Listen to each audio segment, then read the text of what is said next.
આપણી સંસ્કૃતિ, આપણા સંસ્કાર સદાય રહે આપણી સાથે. ભારતના મહાન ગ્રંથો અને કવિતાઓનો સંપૂર્ણ સંગ્રહ. સબસ્ક્રાઇબ કરો તિલક.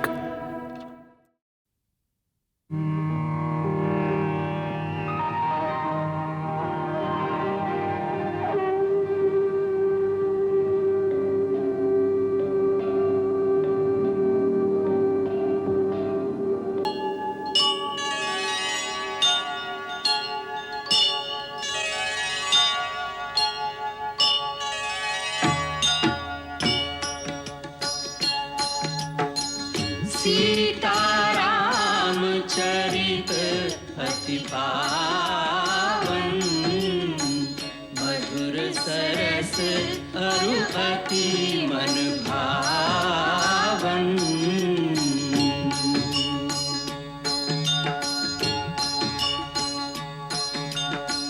पुने पुने कितने हो सुने सुनाए, की प्यास बुझत न बुझाए.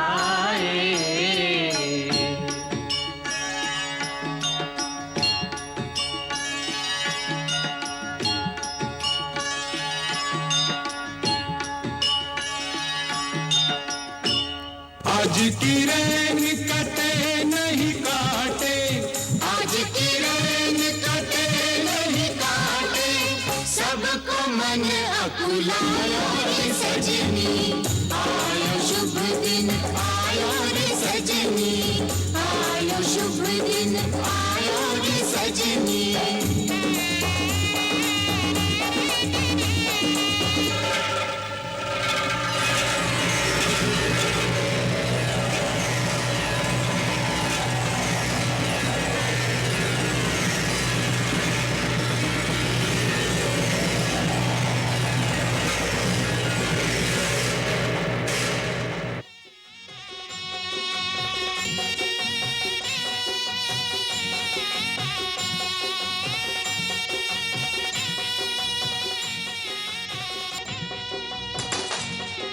અરે કુબડી, દેખાતું નથી કે આંખ ફૂટી ગઈ છે કે શું? મંગલ કાર્યમાં સામે આવી ગઈ. હવે બોલીશ તો જીભ કાઢી લઈશ તારી. અરે કુબડી, શા માટે ઝઘડો કરે છે?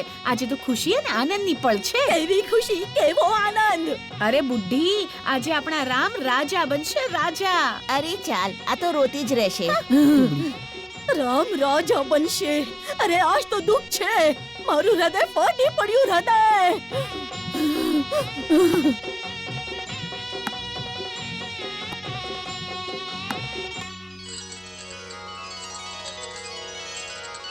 આલ્યો, મારા રામ માટે મંગલ કામના કરજો. મહારાણીની જય હો. અરે મારો નહીં, મારા રામની જય જયકાર કરો. કોણ જાણે આ મંત્રા ક્યાં રહી ગઈ છે? આ વૃદ્ધ બાઈ આમ જ કરે છે. અરે હૈયા ફૂટી, આવી તો ખરી. ક્યાં ગાયબ થઈ ગઈ હતી તું? આજો, તારા માટે મેં આટલો કિંમતી હાર સૌથી પહેલા કાઢીને રાખ્યો છે. ચાલ, હું મારા હાથેથી તને તારા ગળામાં પહેરાવી દઉં. મારી મંથરા માતા. મારા ગળામાં ના પહેરાવો રાણી. ગળું કાપીને ફેંકી દો. જેમ કે તમારા ખરાબ દિવસ હું મારી આંખે ના જોઉં. ચૂપ રહે. કોણ જાણે શું બડબડ કરી રહી છે? ખરાબ દિવસો આવે મારા દુશ્મનના. મંથરા, તારી આવી હાલત શા માટે થઈ છે? શું થયું છે તને? તારી આવી સ્થિતિ જોઈને તો મને ખરેખર સંદેહ થઈ રહ્યો છે. રામ ત્રણેય ભાઈઓની સાથે અને મહારાજ કુશળ મંગળ તો છે ને? એ બધા કુશળ મંગળ છે, માત્ર તારી કુશળતા મને નથી દેખાતી. હું તો ખુશીના સમુદ્રમાં ડૂબકી લગાવી રહી છું. મને તો બસ અત્યારે એક જ વાત દેખાઈ રહી છે કે મારો રામ ક્યારે રાજા બનશે, ક્યારે અયોધ્યાના રાજ સિંહાસન પર બેસશે. હાય હાય હાય, ફૂટી ગયા કર્મો. હૈયા ફૂટી, ભલે એ તો કદરૂપી હોય, પણ વાત તો થોડી સુંદર કર. નાહક ગુસ્સો અપાવે છે મને. ઓહો, લાગે છે કે લક્ષ્મણ લલ્લાએ તને કંઈ કહ્યું છે. કારણ કે મારો રામ એ તો ક્યારેય કોઈ પણ કડવી વાત બિલકુલ કરી જ ન શકે. શું કામ કહેશે? બધાની સાથે સારો રહીશ તો જ બધી અયોધ્યાનું રાજ હડપી શકે ને. અરે હૈયા ફૂટી, તારી જીભ ખેંચી નાખીશ, સમજી તું? અરે રામ મોટો ભાઈ છે, રાજા એને જ બનવું જોઈએ. અને પાછી સૂર્યવંશની રીત પણ આ જ છે. એ રીતિના પરિણામ વિશે પણ ક્યારે વિચાર્યું છે? રાજા બનશે રામ અને ભરત બનશે દાસ અને તું બનીશ દાસી. અરે કુટિલ બુદ્ધિ! ઉફ! અરે રામ માટે તારા મનમાં આવા દુષ્ટ વિચારો આવ્યા ક્યાંથી? મારો રામ પોતાની માતા કૌશલ્યા કરતા મને વધારે સ્નેહ કરે છે અને તેના બધા નાના ભાઈઓને પોતાના પ્રાણથી પણ વધારે પ્રેમ કરે છે. તારી તો બુદ્ધિ ભ્રષ્ટ થઈ ગઈ છે. બુદ્ધિ મારી ભ્રષ્ટ થઈ ગઈ છે કે તારી? રાણી, એ દિવસ ભૂલી જા. આ રામ તારી સાથે પ્રેમનો ઢોંગ કરે છે, ભરતને વધુ પ્રેમ કરવાનો ઢોંગ કરે છે. હવે તો ભરતના પ્રાણની ચિંતા કર. ભરત રામના માર્ગનો કાંટો છે. એને હટાવવા માટે કોણ જાણે રામ કેવા કેવા ષડયંત્રો રચશે. હે ભગવાન, હે પ્રભુ, મારા ભરતની રક્ષા કરજો, મારા ભરતની રક્ષા કરજો પ્રભુ, મારા મંત્રા! ભરતની રક્ષા કરજો. મંત્રા, ચૂપ થઈ જા, ભરતની ચૂપ થઈ જા, રક્ષા ચૂપ થઈ જા. આ કેવું ઝેર ઘોળી રહી છે તું મંથરા, કેવું ઝેર ઘોળી રહી છે. ઝેર? ઝેર અને અમૃતની ઓળખ તને હોત તો આજે આ દિવસ ના આવ્યો હોત. તને લાગે છે કે રાજા તારા ગુલામ છે? અને કપટીના મનમાં શું ચાલે છે એ તું નથી જોતી. પહેલા તો ભરતને મોસાળ મોકલાવી દીધો અને પછી રામના રાજ તિલકની તૈયારી ઝટપટ કરવા લાગ્યા. નહીં, નહીં મંત્રા, નહીં. ના, જતી રહી અહીંથી. આ રીતે તું મને ઉશ્કેર કરી આટલું મોટું દુષ્કર્મમાં, આટલું મોટું ષડયંત્ર કે હું કલ્પના પણ નથી કરી શકતી. તારા મનમાં આવી કુબુદ્ધિ ક્યાંથી આવી ગઈ છે? આવી વાહિયાત વાત નહીં કર મંથરા, નહીં કર. મને એક વાત તો કે, આ પ્રમાણે આગ લગાડવામાં તારો શું ફાયદો છે? બોલ. મારો ફાયદો? સંસારમાં બધા સ્વાર્થી નથી હોતા, હિતેશી પણ હોય છે. બાળપણથી મેં તને મારા ખોળામાં રમાડી છે. એક નાજુક ફૂલની જેમ સંભાળી સંભાળીને રાખી છે મેં. એ ફૂલને કોઈ પથ્થર પર રાખીને પોતાના પગ નીચે રખ દોડે તો મારું કલેજું ફાટી નહીં જાય? આજ મારા દુઃખનું કારણ છે. મારું શું? તારો પુત્ર રાજા બને કે કૌશલ્યાનો? હું તો રાણી બનવાની નથી ને, પરંતુ તું રાજાની માનીતી રાણી હોવાનો ગર્વ છે ને. તું દાસી બની જઈશ, મારા જેવી દાસી. દાસી? કોનામાં સાહસ છે મને દાસી બનાવવાનું? કોની દાસી બનીશું? હા, તારી સાવકીની. એ તારી પાસે એના પગ ધોવડાવશે, પગ. દીદી? ના, દીદી આવું ક્યારેય નહીં કરી શકે, ક્યારેય નહીં. દીદી? જેને તું દીદી દીદી કહે છે ને, એ નાગણ એક જ ડંક એવો મારશે કે જે રાજાને તે જીવનભર નચાવ્યું છે એના હાથે તારો સર્વનાશ કરાવી દેશે.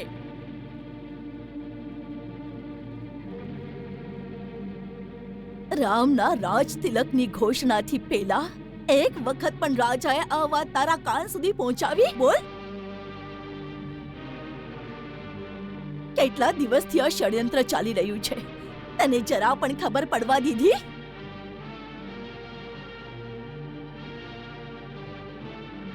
મારી ભોળી રાણી, સાવકીના ઝેરની તને ખબર નથી. બહુ મીઠું પણ હોય ને તો પણ ઝેરી નાગણ જેવું હોય. कभी कभी कोई स्वार्थ हृदय में ऐसी अगन लगाए,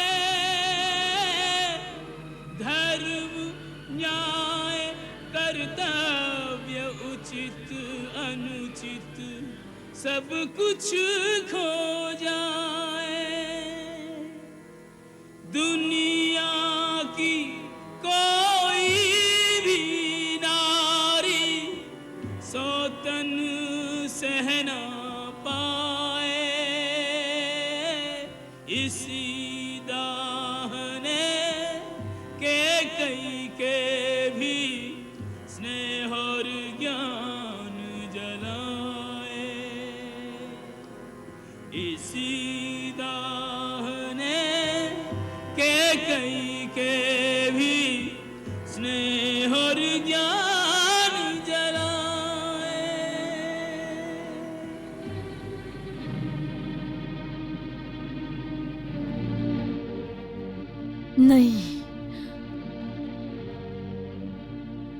હું કોઈની પણ દાસી નહીં બનું. સૌતનની દાસી બનતા પહેલા હું ઝેર પીને પ્રાણ આપી દઈશ, પણ કોઈની દાસી નહીં બનું, ક્યારેય નહીં. મરવાનું કેમ વિચારે છે મૂરખ? જીવવાનું વિચાર. વિચાર કે એની જીતેલી બાજી તું કેવી રીતે પલટીશ અને રામને બદલે તારો પુત્ર રાજા બને. મંથરા, હવે ખોટા સપના શા માટે બતાવે છે તું? કાલે પ્રાતઃકાળે રામ રાજા બની જશે. કાલમાં અને આજમાં હજી એક રાત બાકી છે. એક રાતમાં શું થઈ શકે છે? પ્રલય. પ્રલય? પ્રલય તો એક ક્ષણમાં થઈ જશે. આપણી પાસે તો આખી રાત પડી છે. જો તું બરાબર શોખથી મારીશ તો જીત આપણી થશે. મારું તો મગજ ચકરાવી રહ્યું છે. મારો તો સર્વનાશ થઈ ગયો. મને તો કઈ સમજાતું જ નથી કે હું શું કરું. અત્યારે તો તું જ માર્ગદર્શન કર મંથરા. આ સમય તો તારા કરતા વધારે મારું કોઈ પણ હિતેચ્છુ નથી. તું જે પણ રસ્તો બતાવીશ હું એ જ રસ્તા ઉપર ચાલીશ. રસ્તો પણ હવે હું જ બતાવું તો બીજું કોણ બતાવશે? તો સાંભળ, મહારાજે તને 2 વરદાન આપવાના બાકી છે. વરદાન? કેમ? શું તું ભૂલી ગઈ? તે જ તો મને આ વાર્તા કહેલી. દેવતાઓ અને અસુરોમાં યુદ્ધ થયું હતું. ત્યારે મહારાજ એ યુદ્ધમાં ઇન્દ્રની સહાયતા કરવા માટે ગયા હતા. તું પણ સાથે હતી. હા હા. એ યુદ્ધમાં મહારાજ ગંભીર રીતે જખમી થઈ ગયા હતા અને મૂર્છિત થઈ ગયા હતા.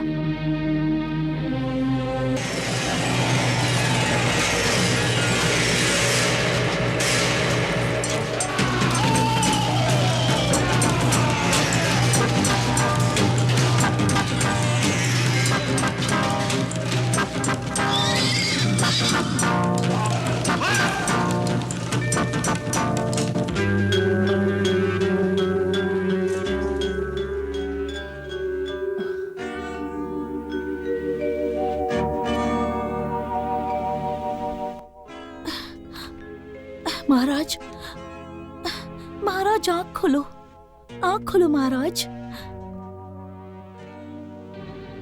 ત્યારે તે રથને સફળતાથી કાઢીને લઈ આવી અને મહારાજના પ્રાણ બચાવ્યા હતા. રાજાના શરીરમાં લાગેલા તીરને તે કાઢ્યું અને એમના પ્રાણની રક્ષા કરી. અને ત્યારે રાજાએ ખુશ થઈને કહેલું કે મારી રાણી, હું તને 2 વરદાન આપી રહ્યો છું. માંગી લે જે માંગવું હોય તે. ત્યારે તે કહેલું, ફરી ક્યારે માંગી લઈશ. એ 2 વરદાન માંગવાનો સમય આવી ગયો છે, જેનાથી આપણું કામ થઈ જશે. ખરેખર તારી પહેલી માંગણી હશે રામને બદલે ભરતનું રાજતિલક. વાહ મંથરા, વાહ! તારા મોઢામાં ઘી સાકર. અને બીજું વર? અને બીજું રામને 14 વર્ષનો વનવાસ. રામને વનવાસ? પરંતુ પરંતુ પરંતુ મંથરા, રામને વનવાસ કેમ? તું ડરી ગઈ ને? મંથરા, તું રીસા નહીં. હું તો બહુ જ ના સમજ છું. તું મને સમજાવીને કે ને. જરૂર આમાં કોઈ સારી જ વાત હશે. આ મોહ મમતાનો સમય નથી, કૂટનીતિનો સમય છે. રામે તો અયોધ્યાની પ્રજા પર જાણે જાદુ કર્યું છે. પ્રજા રામ માટે વિદ્રોહ કરી શકે છે. એ પ્રજાને આપણા વશમાં કરવા કંઈક કરવું પડશે ને. બોલ, પડશે ને? 14 વર્ષમાં રામની જગ્યાએ ભરત અવધમાં સ્થાપિત થઈ જશે. બસ આ સમય તું મહારાજને બોલાવ અને સમયની ધારાને બદલ. જીતી લે બાજી.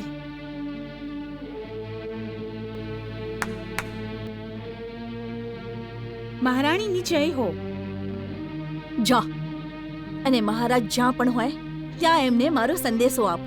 મહારાણી કઈ આ જ ક્ષણે પોતાના ભવનમાં બોલાવ્યા છે. જા. જો આજ્ઞા.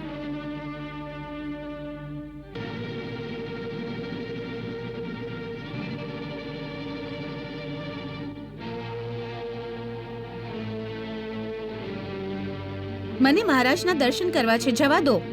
અત્યારે કોઈને પણ અંદર જવાની આજ્ઞા નથી. મહારાણી કૈકેયીનો ખાસ સંદેશો છે. હજુ પણ નહીં. તારું આટલું સાહસ કે તું મહારાણીની દાસીને રોકે છે? આનું પરિણામ તું જાણે છે? હું માત્ર રાજ આજ્ઞાનું પાલન જાણું છું. મહારાજને જઈને નિવેદન કર કે રાણી કૈકેયી એમને મળવા માંગે છે. હા.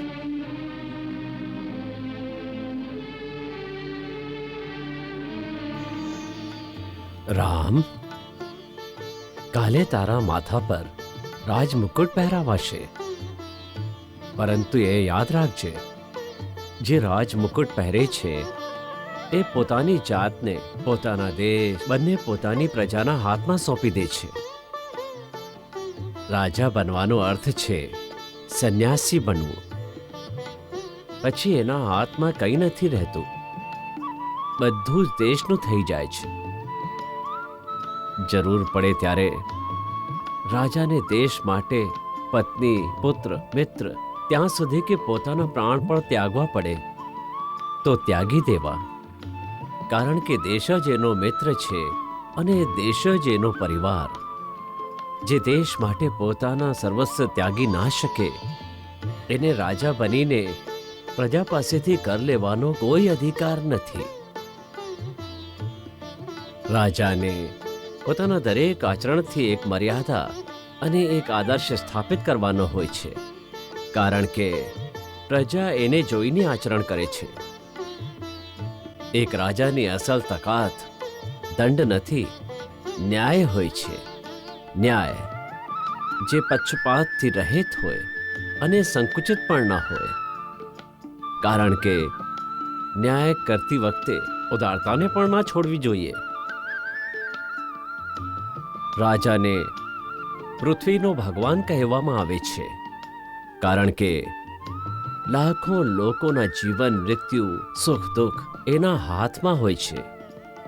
તેથી એમાં દયા, ક્ષમા, ઉદારતા જેવા ભગવાનના ગુણ રહેવા જોઈએ. યુદ્ધ ભૂમિમાં રાજાએ પોતાની સેનાની આગળ રહેવું જોઈએ. જે સ્વયં વીર ન હોય એ રાજાનો આદર એની સેના નથી કરતી. રાજાને હંમેશા ઋષિઓ, વિચારકો અને કવિઓ સમક્ષ સદા નતમસ્તક રહેવું જોઈએ, કારણ કે તેઓ પથ પ્રદર્શક હોય છે, સાચો માર્ગ બતાવે છે. આપણા નજીકના જે નિસ્વાર્થ મંત્રીઓ હોય એમની આલોચનાની આદત રાખવી, એમના પર ભરોસો કરવો, છતાં પણ આપણા મનનું રહસ્ય અંત સુધી મનમાં જ રાખવું. અને રાજાએ પોતાના ગુપ્તચરોના માધ્યમથી રાજ્યની પૂર્ણ ખબર રાખવી. હું જાણું છું રામ કે તને સ્વયં રાજનીતિનું સંપૂર્ણ જ્ઞાન છે, પરંતુ એક જનાર રાજાનું એક કર્તવ્ય છે કે એ જવાવાળા રાજાને પોતાના અનુભવોથી અવગત કરાવે.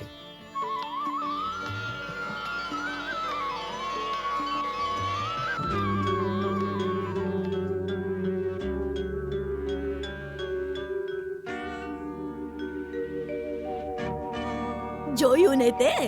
મહારાણી કૈકેયીનો સંદેશ હોવા છતાં પણ દાસીને મહારાજ પાસે જવા દેવામાં નથી આવી. હજી તો રામ રાજગાદી પર બેઠો પણ નથી, તો આવા હાલ છે. હવે હું પણ જોઈ લઈશ કે કેવી રીતે બેસશે રાજગાદી પર. અરે એ જ તો જોવાનું છે કે આ ગુસ્સો મહારાજની મીઠી મીઠી વાતોથી ઠંડો ન પડી જાય. સાવધાન રાણી, જો પતિની મીઠી મીઠી વાતોમાં ફસાઈ જઈશ ને તો આખો જન્મ એનો ફળ ભોગવો પડશે. અરે એને આવવા તો દે, પેલા એને આપેલું વચન પૂરું કરાવીશ. હા, ઉતાવળમાં બાજી હાથમાંથી નીકળી જશે. ઉતાવળા પડો કેવું મંથરા? હવે સમય જ ક્યાં છે? છતાં પણ નિશાન તાકીને તીર ચલાવવું જોઈએ. તો હવે તું જ કે હું શું કરું? આ સમયે તો આખી અયોધ્યામાં તારા સિવાય મારું કોઈ જ નથી મંથરા. તું મને જે રસ્તા પર ચાલવા માટે કહીશ એ જ રસ્તા પર હું ચાલીશ. રસ્તો તો એક જ છે, સ્ત્રી ચરિત્ર. સ્ત્રી ચરિત્ર દેખાડવું હોય તો સંપૂર્ણ રીતે બતાવવું.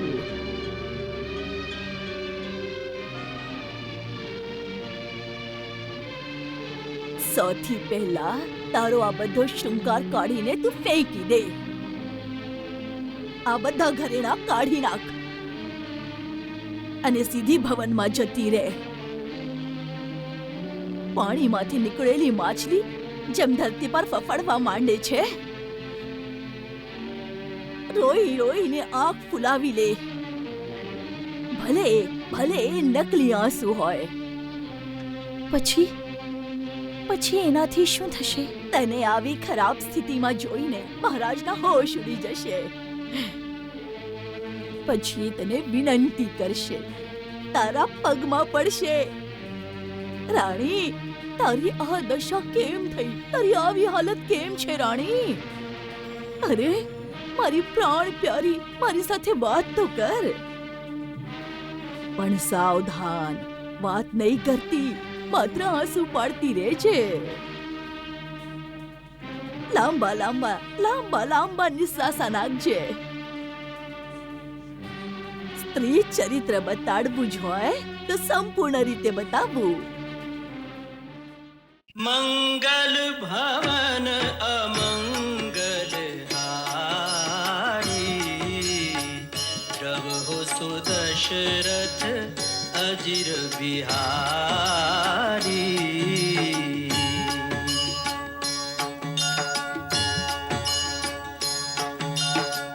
સીતારામ ચરિત અતિ પાવન, મધુર સરસ અરુ અતિ મન ભાવન.